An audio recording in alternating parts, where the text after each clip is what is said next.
Saudara-saudariku yang terkasih, hari ini Senin 7 Oktober 2024, saya Romo Siga dari Paroki Santo Yusuf, Surabaya. Dalam nama Bapa dan Putra dan Roh Kudus, amin. Gereja merayakan peringatan wajib Santa Perawan Maria, Ratu Rosario.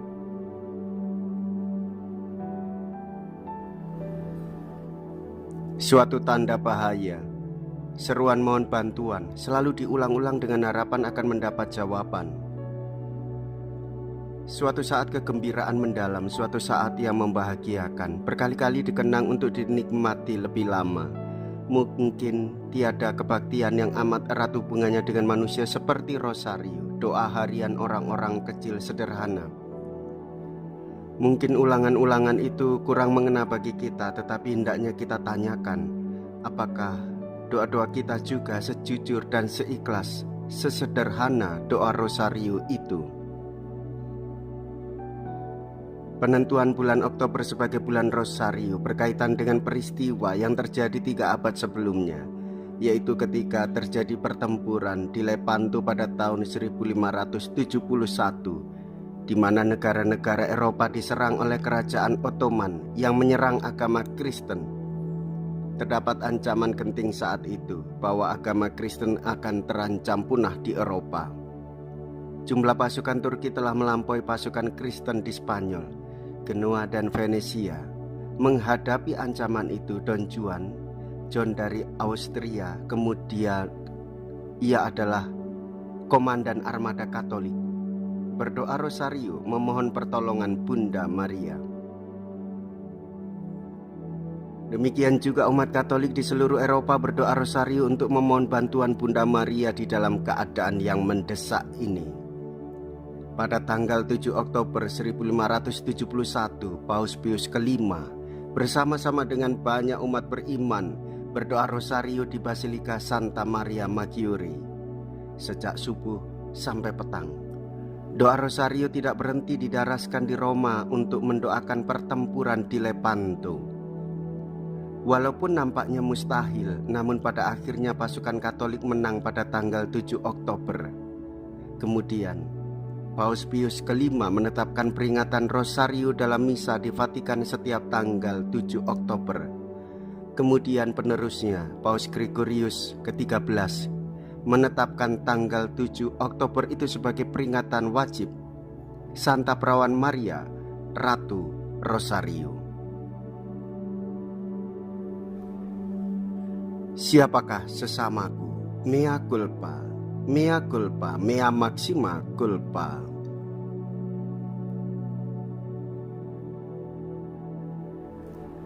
Marilah kita berdoa. Allah Bapa yang Maha Murah Hati, kami mengetahui dari kabar malaikat bahwa Yesus Kristus Putramu menjadi manusia. Kami mohon curahkanlah rahmat-Mu ke dalam hati kami, supaya berkat sengsara dan salibnya kami diantar kepada kebangkitan mulia. Dengan pengantaraan Yesus Kristus Putramu Tuhan kami yang hidup dan berkuasa, bersama dengan Dikau dalam persatuan Roh Kudus, Allah sepanjang segala masa. Amin.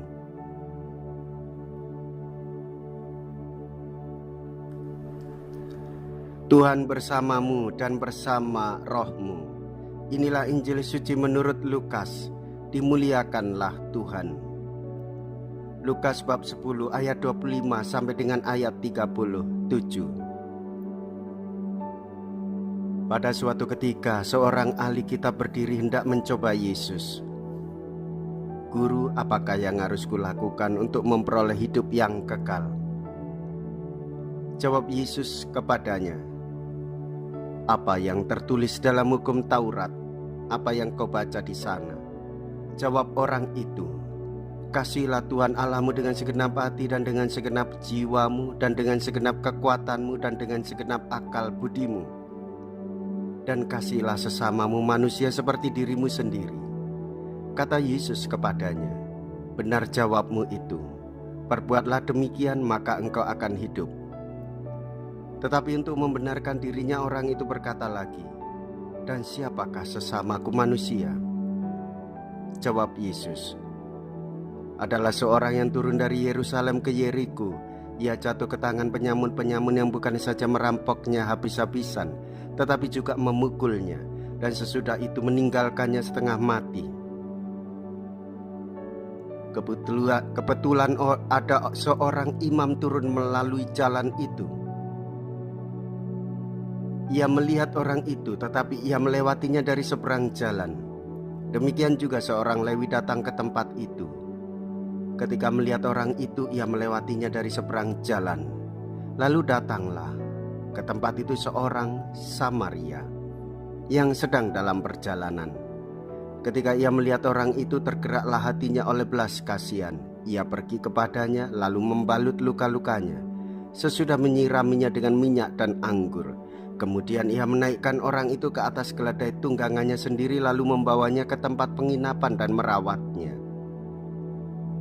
Keesokan harinya, ia menyerahkan 2 dinar kepada pemilik penginapan itu, katanya, "Rawatlah dia, dan jika kau belanjakan lebih dari ini, aku akan menggantinya waktu aku kembali."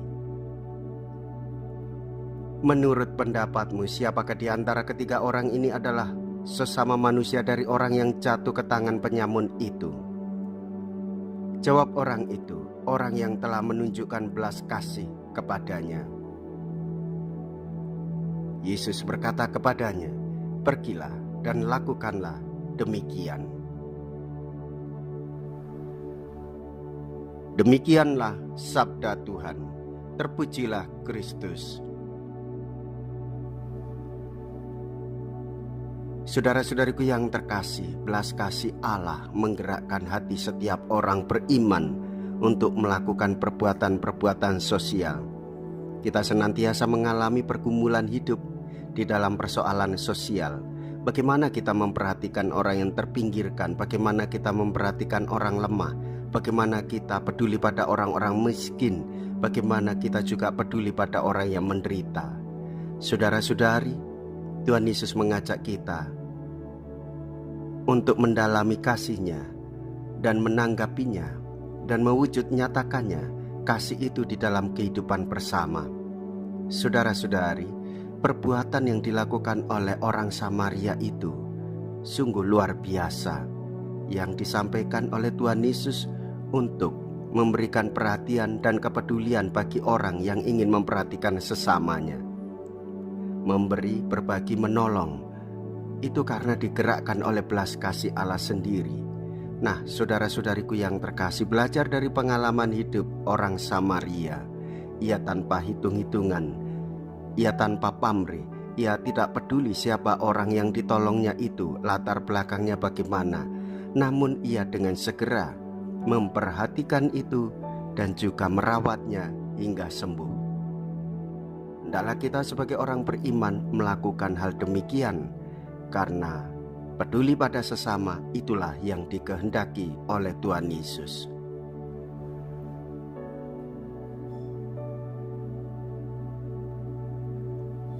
Jikalau kita berani menderita dalam Yesus, maka kita pun akan dipermuliakan di dalam Kristus.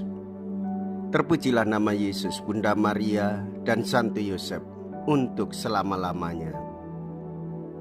Marilah kita berdoa. Allah Bapa yang Maha Mulia, dalam perayaan suci ini kami wartakan wafat dan kebangkitan Kristus. Semoga kami yang ikut serta dalam kehidupan dan kesengsaraan Putra-Mu tetap bersatu dengan Dia dalam kemuliaan. Sebab Dialah Tuhan dan pengantara kami. Amin. Tuhan beserta kita sekarang dan selama-lamanya. Semoga Allah yang Maha Kuasa memberkati saudara sekalian, Bapa dan Putra dan Roh Kudus. Amin. Saudara-saudariku yang terkasih, pergilah, ibadah sabda sudah selesai. Syukur kepada Allah.